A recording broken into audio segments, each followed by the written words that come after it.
This month, I'm doing a couple of live Q&As. These are normally private for subscribers only. You can access a key. It's a donation questionnaire. So the people who are donating or their questions are going to the top of the list. If you don't see your question popping up on the chat, it's because I run a third-party chat app that handles a lot of this stuff. But let's get right to it. Okay, first question. Did you get a haircut? Actually, I did. You got a good eye. I must have saw you the other day. Next question. Do you believe in marriage? Is marriage something that you want to do in your life? Of course. Look, marriage is a great thing. As long as the person is compatible with you and you are willing to go through what it takes to maintain a relationship, which isn't just cohabitating, it's struggles and fights and ups and downs and ebbs and flows. As long as you're with someone compatible, you're going to go through that with somebody, right? If you're with someone incompatible, it eventually will lead to your demise.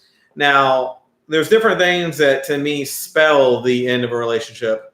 And since someone asked the question, how do you know when your relationship is over? Well, it's safe to assume if a person goes MIA, it's over. In a world of ghosting, benching, as I call it, who the hell really knows? A lot of people will say, someone just said on the chat.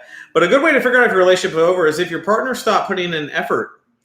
Okay, relationships take work, like I just said. And effort meaning if you haven't heard from them in a while and they're not fighting for your love anymore, then they're probably done, right? I know from my own personal experience, anytime I've been in a relationship that I care about, I try until I'm getting nothing from them if I still want the relationship. Okay, I don't just throw in the towel. I'll put efforts out there. I recently have gone through something where I was, telling the girl, hey, I needed a couple days. She had pulled back a little bit. It probably put her in reserve mode, but ultimately I still wanted to be with her. So I made sure I set up dates to try to get back so that we could talk about things. And look, if you're in a situation like that and you're not getting any feedback from somebody, give them a little space. Their love doesn't disappear overnight. If you're who they're looking for in the end of the day and you're at the core of their heart of who they really love, they're going to make contact with you at some point. If they don't, then why would you ever want somebody who doesn't want you back? And I certainly don't mean that temporarily. We all have moments where we need a break from somebody. But ultimately, why would you ever want somebody who's just literally giving you no effort? Just get away from them. Number 8. I'm sorry, not number 8. Oh, your name is number 8. That's your screen name? Interesting name, number 8. Like 8 ball? Hey, I got one of those. Check it out. All right, so ask me a question, and I'm going to do an 8 ball with you. How to get out of a toxic relationship. Should I get out of a toxic relationship or work on it? I don't know. Let's see what the 8 ball says. Positively. I almost couldn't even say the word. Very likely. Okay, so yeah. Anyways, on a serious note, look, if you're in a toxic relationship and if you've watched my videos, which I'm going to assume you have, you need to make sure you understand what a toxic relationship is, okay? There's a lot of relationships out there that routine-wise, they look really good. They wake up, every Wednesday night they go to the bar together. They do, I don't know, they go boating, they do whatever. But when they sit down and talk to each other, it's like a crap fest. It doesn't ever seem right. And there's ways to distinguish that. Are you going through something, or is the relationship just broken, or your heart's somewhere else, or your heart's just no longer interested or whatnot? But really what a toxic relationship is, and I'm reading your comments as you're saying, because it looks like you're telling me more details.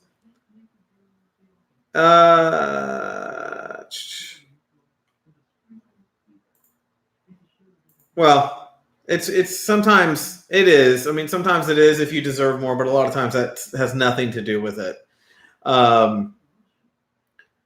Yeah. So to me, and I have a couple of videos, go back and watch them. When you watch my videos, you need to watch them 5 to 10 times.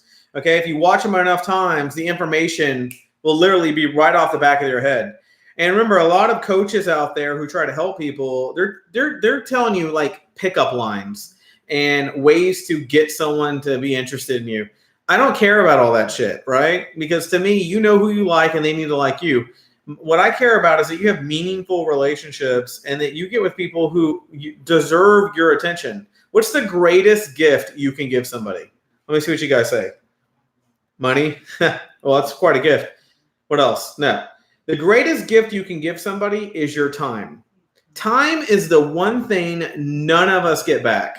So if you're giving your time to somebody, if you're with somebody right now and anytime you hit them up or you want to get together, they're open to it, then they are really into you, okay? And they really like you. And if you go through a breakup or y'all get in a fight, you haven't talked in a week, you haven't talked in 2 weeks, and they're still trying to get you out to make dinner, or they're trying to say, hey, come on over, let's talk about things. They're willing to still give you time when things are bad. That's someone who loves you, okay? They're giving you valuable time. Of course, you need to love them back, but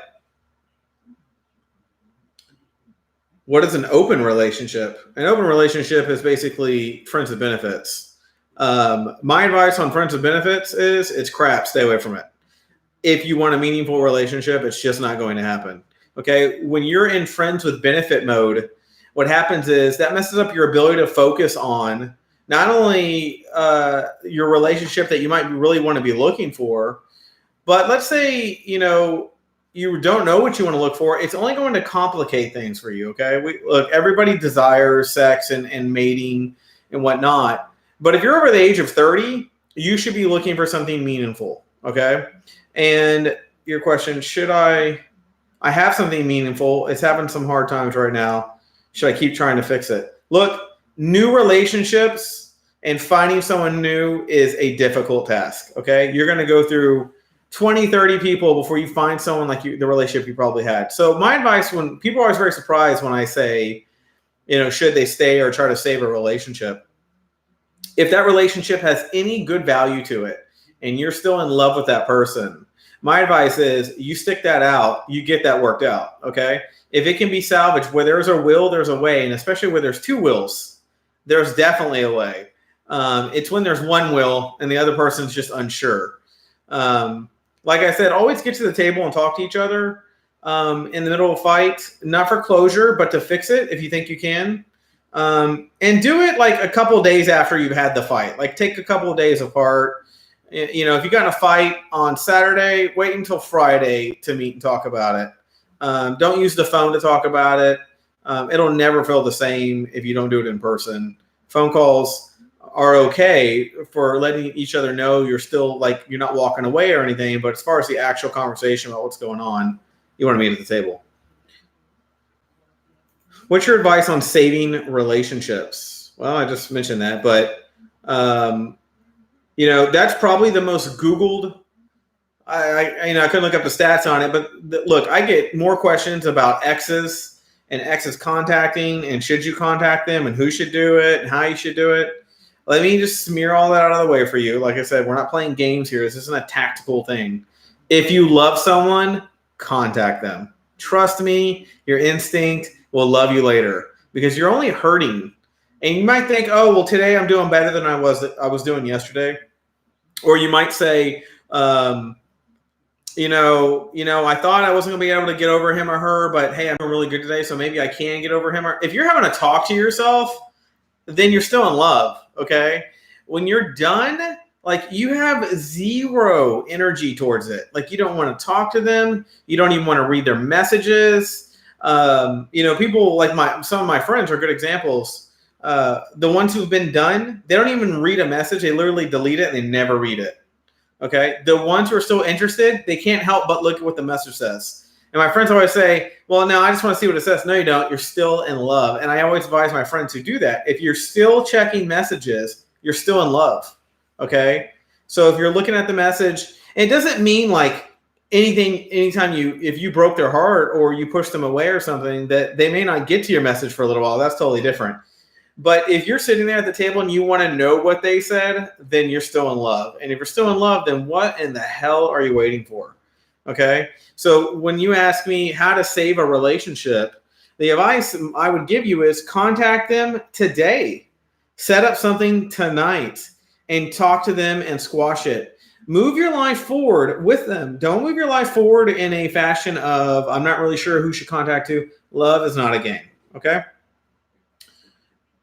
Next guy, what is a poly relationship? A poly relationship is kind of It's similar to open relationships, but there's no one way to have a kind of a poly relationship. That's an interesting question that you're even asking that. It has different parameters and rules for each relationship you get in.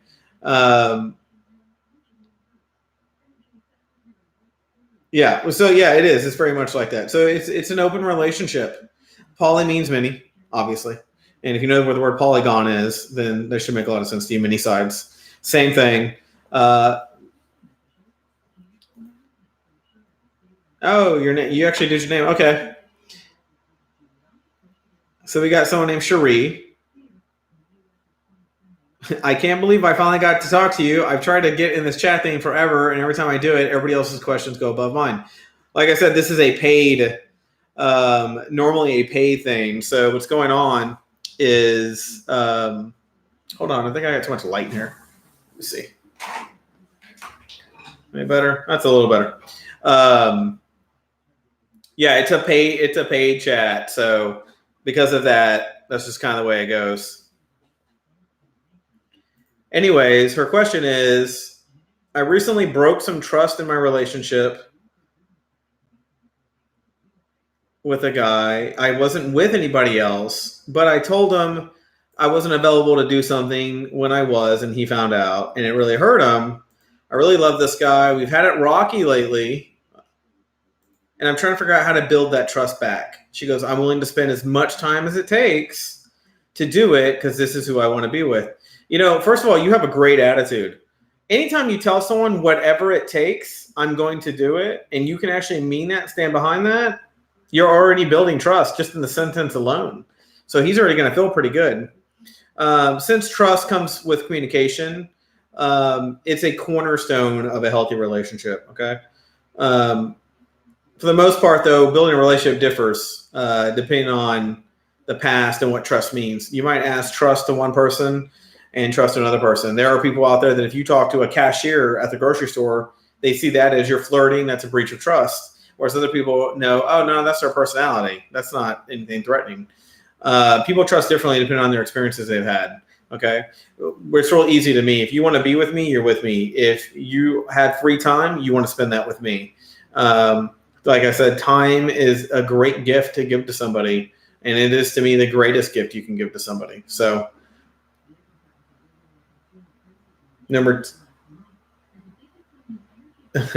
shit, I recently went through a breakup. This is a guy. I recently went through a breakup, and now she wants to get back together. Should I change my relationship status on Facebook? Okay, so now we're talking about social. Look, here's the deal. You're obviously not done. You wouldn't be asking me this question if you weren't done. So if you're not done, why would you change anything on your Facebook? Okay. First of all, your social website should never be a representation of an ever-changing feeling. Okay. Put you're single, put you're not, put nothing, put you're in a relationship with X so-and-so, X, Y, and Z, and leave it that way until that is like really final. I have a rule when I'm, with the person I'm dating. If something happens between us, first of all, I don't even tell anybody for 72 hours. I want to make sure it's real, that we're actually going through something. Even after that, though, I wait a week before I feel it's real. Once a week passes, so let's say you broke up on a Friday, and let's say the next Friday you haven't spoken by the next Friday, then to me the breakup is real. It's happening. Okay? So I wouldn't do that.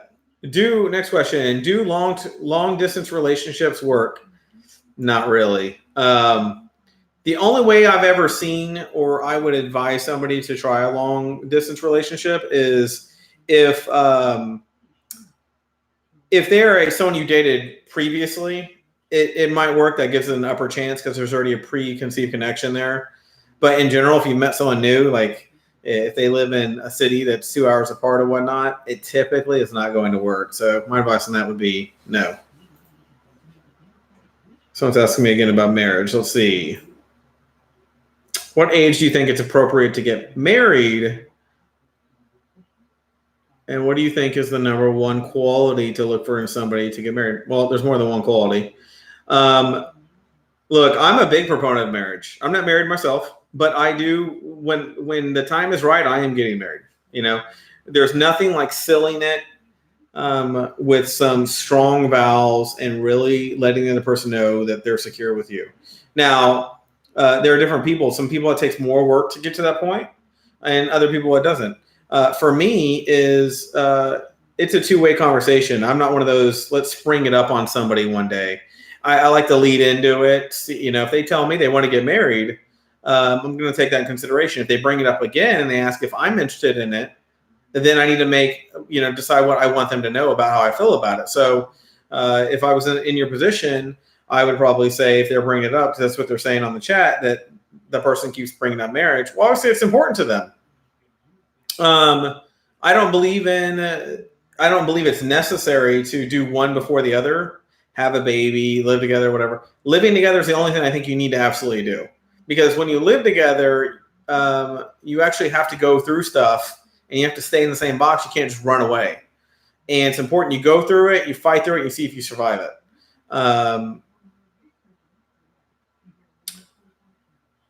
Yeah, and to your question about what age do I think you should get married, I think women shouldn't. I won't give you an age I think you should be married. I'll tell you the age I don't think you should be married at. I don't think women should be married before the age of 30 or 28, I would say, somewhere in there. And I don't think men should be married before the age of 34, 32. So there's a range in there. And the reason I say that is number one, you're not done. You're always constantly growing, but you're not done growing about certain things. Like for me, I'm a really ambitious business person. I needed to conquer a lot of things before I knew I could slow down enough. So I'm at the point now where I want children, and I'm at a point where I can do that. I can have children. I can spend the quality time at the home. I can spend time being a couple with my wife or whoever I'm with our child, and do lots of activities on the weekends and whatnot. If you would have came at me when I was 30 years old, 29 years old, man, I was hustling and bustling. Because I was involved in a company where, I was focused and we were going through acquisitions, and man, I was working till 12:30 at night. So you couldn't catch me at a time where I could do that. Now, at my age, I'm completely focused on having children, and obviously it's probably going to come with marriage. So my answer to you is millions. Yeah, my answer is it's not hard to figure that out. What are the number one questions you get, Coach Landry? By the way, you're handsome. I can't believe you're not married. Well, I will be soon, hopefully. Do you believe it's okay to take advice from friends and family? Actually, I have a video coming up that addresses that. My answer is you should only let family and friends know certain things at certain moments. And you'll see this in my video. My videos go up on the 15th and the 1st of every month, usually. Every once in a while, a little earlier or in the same week. But you'll notice that if I go tell a friend, thanks for the compliment. If you go tell a friend, hey, this person's really pissing me off all the time, and then you talk to your parent, your father, and you're like, my God, she drives me nuts. And then when they see you together, they're like, oh, I'm happy. And then when you're apart, the next time they see you, like, oh my God, they did this to me and I'm really upset about it. They're going to always think there's something wrong with your relationship. And every relationship goes through a lot of things like this, but not everybody needs to hear every single bit of it. I like to tell, and even the girl I'm dating, that dated, I told her before, pick a confidant and stick to that person. Don't spray the information everywhere, because eventually everybody will think your relationship is always on fire if you have things to say about your relationship. Let me see what else you got. What else? What's your next question? You got to remember, you guys' questions are like popping up like constantly. So I'm trying to I have to scroll back to the question I just got. Here we go.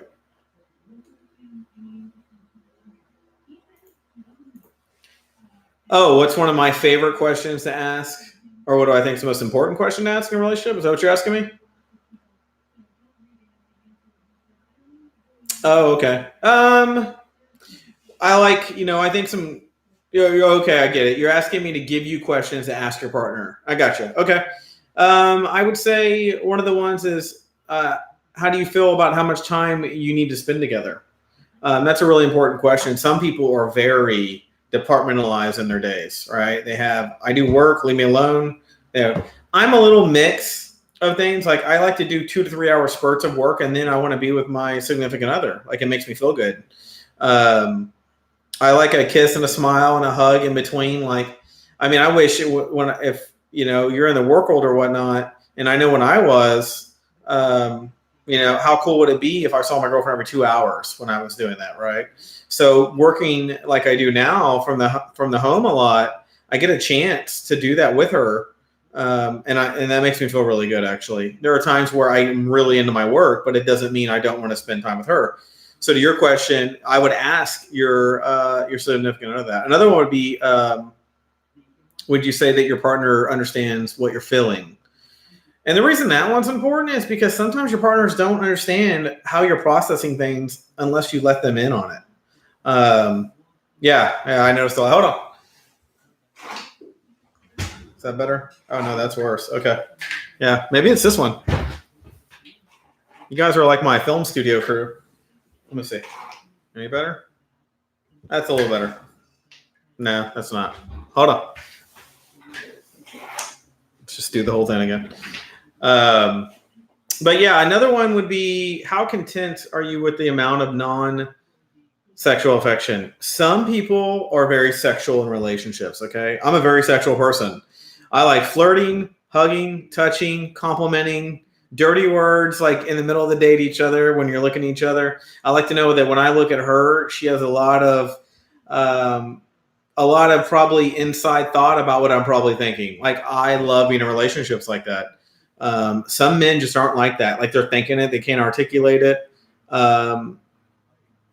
Yeah. And okay, so the person just asked, this woman just asked, what are things I should look for in men that ultimately I will need in the long term? Yeah. First of all, are you a kisser? I would ask. I'm a big kisser. You need to enjoy kissing somebody, and not just like intimate, just sometimes just smack powerful kissing. Do you think you and your partner share the same values? Values are a very complicated subject, believe it or not. You have your simple values in life. Do you want to go to church? Right and wrong.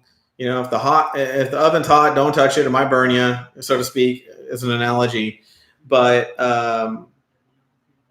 yeah, of course it's important. I mean, look, everybody has a set of values that they grow and learn and kind of get going in their life. But in general, most people are good people. Okay. I mean, most people, yeah, they might cut a corner or two here and there, but most people they want to find someone that understands them and loves them. They're not really looking for anything crazy. So I wouldn't get too wrapped up in that if I were you. Unless they're like a bank robber, they have murder in their past, something crazy or something. But past that, I mean, this woman asked, why is it so hard to find good quality men out there? I've been dating forever. I'm a highly attractive woman, and I'm not just saying that. Trust me, I've gotten hit on by more times than I can count. I'm 5'8", have a thin frame, and I'm busty, and I have a rear on me. And men seem to always disappoint me. Well, look, there is some science behind that. I call it the 95% rule. Is 95% of men for women actually suck. And I know that sucks to hear. 95% of women or men out there are just fuck ups. Okay. They don't know how to pursue women. They don't understand when women do certain things, why they do them. And that's why I always tell men, go watch my videos and watch them 5 to 10 times. Learn about when you're on a date with a woman, like what to ask her. But addressing your specific question, the reason it seems like men just suck a lot of times you date. One, a lot of men just don't understand women. Okay. Let's be honest there. And number two is most men aren't really worried about what you want. They're just not. And you might be like, you might think that's wrong because of the way they pursue you. When men want you, they're going to do whatever it takes to get you. But once they feel like they got you, they're going to probably treat you different. Okay. Now you need to differentiate that between if y'all are having frustrating moments versus how he's treating you. Everybody has shitty moments in a relationship. So don't let that be part of what happens. But Look, women are just better natured there's better natured. Men often are going to find women who just want to be with someone and they want to give all the love they got, whether they're 5'8", like busty and good looking, or if they're 5'5", 5'4", 5'3", 5'2". Most women are good natured, right? They're looking for love. Okay, men typically are not looking for love. They're looking for sex, and they might fall for you for a little bit, and then they're unsure. And then when they start to feel like sweaty from you trying to lock them down, they might want to bail. Even the most attractive women get walked away from because once a man starts to feel trapped. Now, women can feel trapped too. That's not just a man thing. But most women are seeking stability, security, love at the end of the day. What else do you think men are looking for besides that? If I could have one more thing, respect. Women want respect. Okay. When realistic women understand what that means. Respect doesn't mean you've never said anything ugly to me or disrespectful. What it means is that sometimes we get heated and we say things we don't mean. Good men and good women will go back and correct those things as quick as possible. Or if they're unaware of how much something affected you, when you do bring it up, they will squash it like fast. They will make sure, they will go, I didn't really see it that way. Now that you put it to me, I am really sorry for that. I should have had better control. Or, when you said it to me, it sounds so much worse than I thought I said it. I'm sorry for that. Look, we're all, women can be, off kilter. Men can be asses sometimes and whatnot. The idea is that you're in love. And if you're in love, you're going to figure it out, right? Do you think a couple's finances should be together or separate? Great question. I have a video called Are You Financial Fit? Go watch it. It should be separate. And I get this question a lot. I believe in contributions, a contribution system. Okay. Some people want to have a mid account where they're putting X amount of money into it every month and then they're paying all the household bills out of that. I don't believe in that. That's a complexity. Okay. You're now adding more to do. Okay. Come up with the amount from either his or her paycheck. And then whatever's left from that, the other person, it's all theirs. There's no advisement on it unless they want it. And then there's no. Like in my relationship, I'm really good with money. I always have been. Obviously, if I advise people on wealth on my channel, why the hell would I not control the money in my relationship? However, as long as the contribution amount is made, it's going towards all the things I think need to be done to keep the infrastructure of what keeps us comfortable and happy and safe and for future emergencies. And that's why I believe in that system. Then I don't really care what, my woman wants to do with her money. Shit, let her go spend and buy 20 purses with it. I don't care at that point.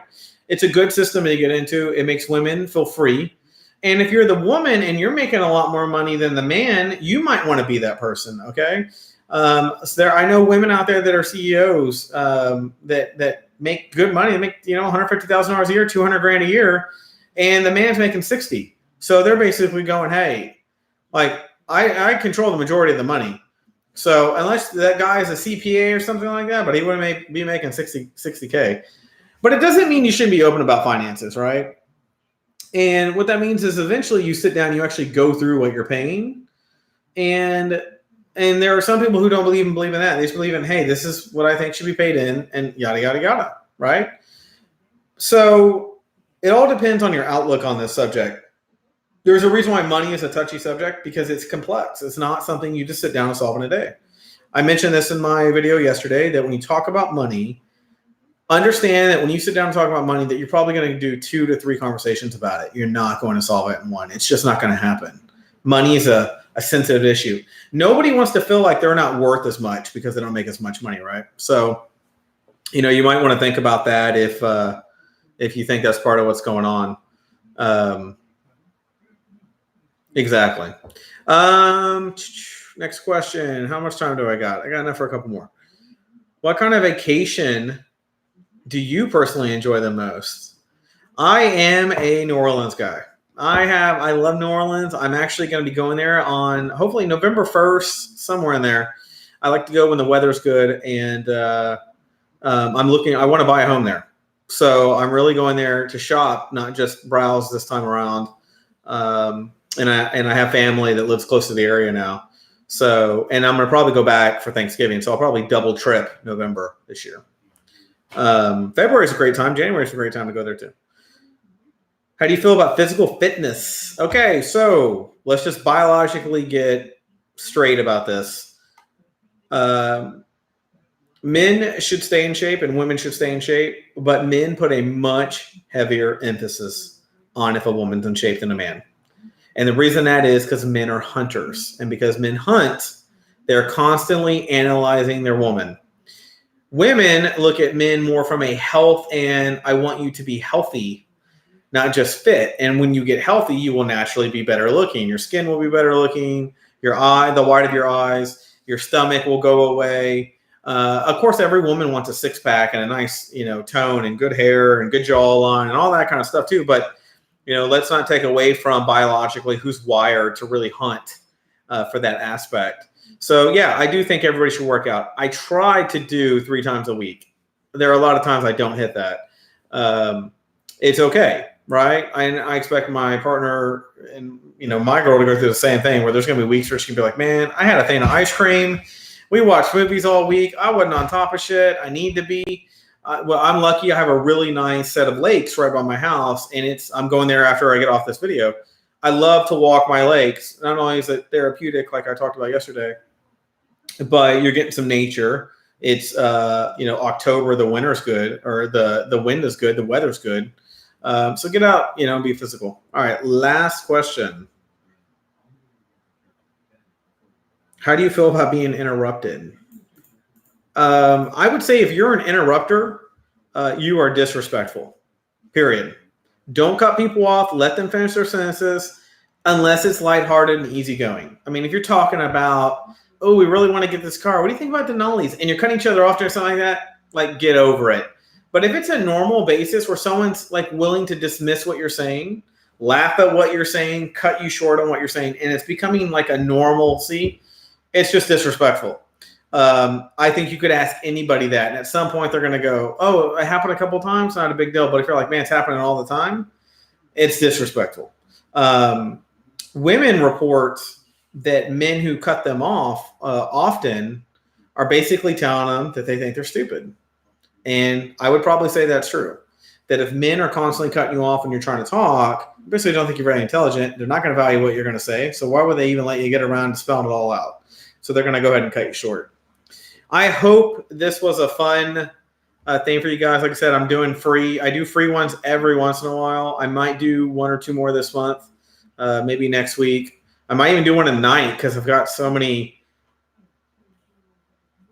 I have 60 questions in queue that I can click on. So that's fine. Okay. This one's funny. What was the favorite year of your life? My favorite year of my life was 1995. I was a football star, baseball star, track star, I had everything going for me. Not that I didn't have everything going for me after that too, but something about that life was fun. There was no crazy responsibilities. That we all want to be kids deep down about a lot of the things we're doing, but you have a great smile. Thank you. But it's really, when you look back at your life, and I'll make this my ending statement, is what you want to be with the person that you love the most, fights or not, like be with them. And you want to look back at your life and you don't want to live in a world of regret, right? And the last thing I would ever want to do in my life is, being that we're talking about relationships, is love somebody and try to move on. If you love somebody, why are you trying to move on? Go be with them and stop kidding yourself. And I'm kind of answering a question someone asked. I won't say it out loud, but because it looks like it was kind of personal. And they put a teary face. So I'm guessing something happened to them recently. But, if you love them, call them. Okay. Give people 1 to 3 messages. Even you can do it once a week. Spread it out where you give them a hit up 1 week, a hit up the next week. I'm a 2 person. I'm like, look, if I reach out to you twice to do something on 2 different days and I don't get any feedback, I'm going to assume you either don't love me anymore, you don't want to be with me, you're not interested, or you're thinking about things. I think what you're talking about, and I would say that too. We all appreciate when someone doesn't want to be with us, or they need to take time, or they're unsure, that they communicate that. As long as they communicate it, we can swallow it a little bit better. And it leaves us with a little sense of hope of, well, if they're communicating it to me, it's because they want me to know they're not like leaving. Okay. People who just walk away or don't give you anything or disappear on you or something like that, it doesn't say much about their character.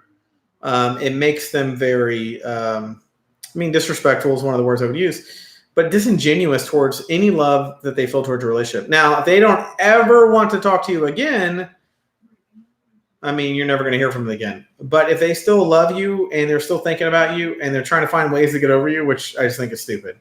If you're having to buckle down and say, oh, it's painful today, but I just need to keep pushing on, then you're still in love. Yeah. And that's what I'm saying right now to your question. They're basically asking, how do I know they still want me?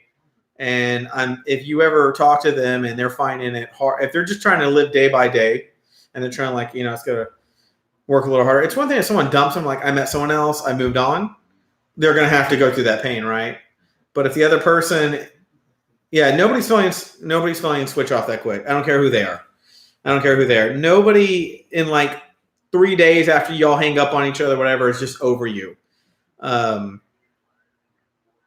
Unless you've cheated on them, unless you've done something major to them.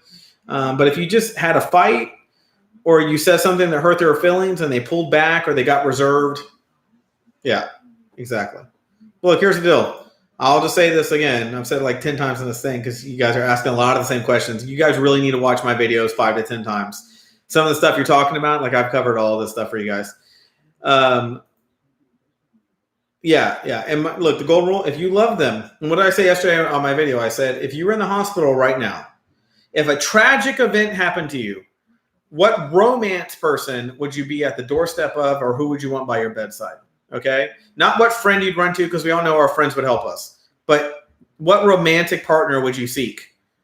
If you knew the earth was coming to an end, who would you run to right now to be I need you to hold me? Who would you run to? That's them. That's the person you're supposed to be with. It's real simple. All right. Well, I hope you enjoy this info. If you want to buy me a cup of coffee, click the donation link and it'll let you donate whatever amount you feel this was of value to you. And I will talk to you soon.